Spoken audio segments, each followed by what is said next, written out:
Ahoy, Squid Squad! Today, we're going to build a full stack app in under 5 minutes. So let's get right into it.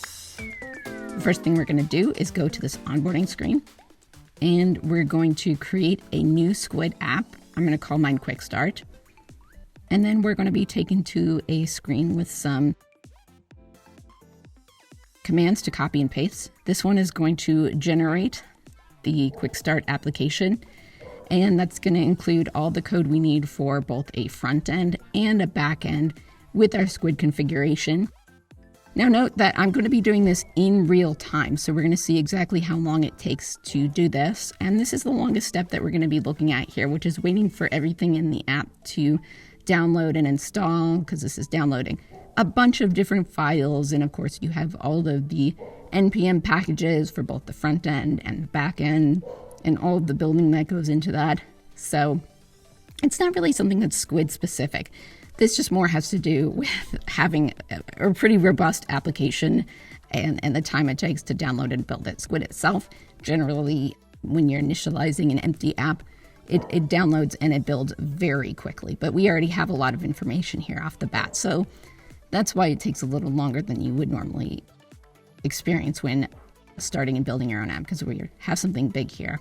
So yes, this is me kind of just filling the time while we wait for that to build. And there we go. The local backend is initialized, and the front end is going to be ready to go as well. So I am going to run this squid start command, which is going to get the backend running locally. And we also have it set up in a special way to also run the front end. And what you'll see here is a stock ticker app, just sort of a demo emulating some stocks. And it's using a bunch of different Squid features. It's using a built-in Squid database, but of course you could do the same thing with a database integration connecting to the database of your choice.